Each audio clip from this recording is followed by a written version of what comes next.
लोग कह रहे हैं कि सेंट्रल गवर्नमेंट इस मुद्दे पे क्यों कुछ नहीं बोल रही है कि नीट का पेपर लीक हो गया, प्रधानमंत्री कुछ नहीं बोल रहे हैं, प्रधानमंत्री कोई एक्शन नहीं ले रहे हैं, लगातार पेपर्स लीक होते जाते हैं, उसके बावजूद भी गवर्नमेंट कुछ नहीं कर रही है।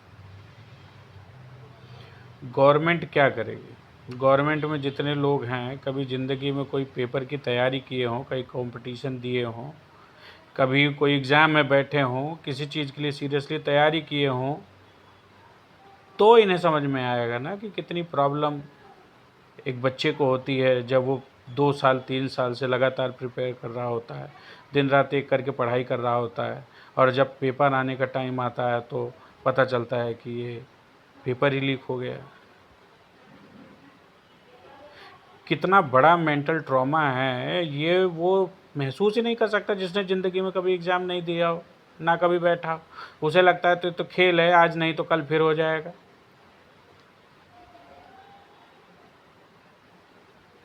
ये इसी तरीके से सोचते हैं, इनकी यही समझ है।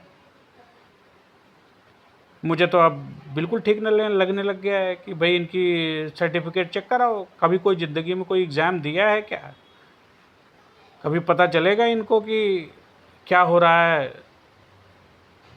इस गवर्नमेंट ने सबसे ज़्यादा नुकसान यूथ का, स्पेशली वो जो पढ़ाई लिखाई पे विश्वास कर रहे हैं और जो पढ़ाई लिखाई करना चाहते हैं, जो कंपटीशन देना चाहते हैं, उनका सबसे ज़्यादा नुकसान किया। एजुकेशन के मामले में, क्लैरिटी के मामले में, कंपटीशन के मामले में, पेपर्स, एग्ज़ाम्स, जॉब्स, कॉम्पिटिशन्स, इन लोगों ने इस पर्टिकुलर एरिया में कोई काम भी नहीं किया है और ज़ीरो सेंसिटिविटी दिखाई है। 12 साल लगभग गवर्नमेंट को हो गए। एनईपी के अलावा कुछ और दिख नहीं रहा है। एनईपी अपने आप में भी कुछ खास दिख नहीं रही। एजुकेशन को ये बहुत अच्छा बनाना चाह रहे थे, कुछ नहीं। और जब गवर्नमेंट एजुकेशन में ही कुछ नहीं कर पा रही है, फिर क्या फ्यूचर सिक्योर करेंगे, फ्यूचर बनाएंगे किस तरीके से? मालगाड़ी, रेलगाड़ी और कार, पेट्रोल, ये सब बेच के काम चलेगा सिर्फ?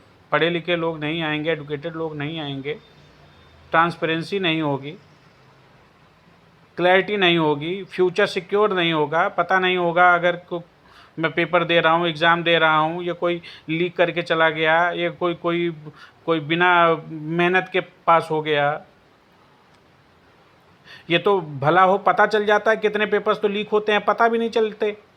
वो तो सबके सब सेलेक्ट होके बैठ गए जिन्होंने पैसा वैसा दे के इधर उधर से लीक करा लिया। बाकी जो बेचारा दिन रात मेहनत कर दिया, वो पेपर दिया, उसका कुछ हुआ ही नहीं। तो गवर्नमेंट से पहले गवर्नमेंट को समझना चाहिए, वो ये 2-4 एग्ज़ाम में इनको बैठाओ, 2-4 तैयारी करवाओ, इनको पता चले वो ट्रॉमा क्या है। एक बार पेपर जब डेट डिले हो जाता है तो क्या मेंटल सेटबैक होता है बच्चों पे, इन सब चीज़ों की समझ इनको पहले डेवलप करनी पड़ेगी। तो ये सबसे पहले 2-4 एग्ज़ाम इनको करवाओ। ये जितने भी सेंट्रल गवर्नमेंट में बैठे हुए हैं, अपने आप में ये अपने आप को बहुत सुप्रीम और बहुत ज़्यादा समझदार समझने लग गए हैं। इनको थोड़ी सी बुद्धि आनी चाहिए। ये देश में एक एग्ज़ाम ट्रांसपेरेंसी के साथ नहीं करवा सकते, कंडक्ट करवा सकते। डॉक्टर्स जैसे इतने प्रेस्टिजियस, इतना क्वालिटी एजुकेशन जहाँ पे इतने स्किल्ड लोग जाने चाहिए, वहाँ पे इस तरीके की अगर हरकतें हो रही हैं तो ये बिल्कुल ठीक नहीं है। इस पे तुरंत के तुरंत मैं तो कहता हूँ कि सरकार कुछ करे तो ठीक है, नहीं करे तो सबसे पहले इनको कोई टेस्ट की तैयारी कराओ। कहते 6 महीने तुम तैयारी कराओ, तुम्हारा टेस्ट करता हूँ, कर दो लीक पेपर, फिर पता चलेगा इन्हें कैसा लगता है।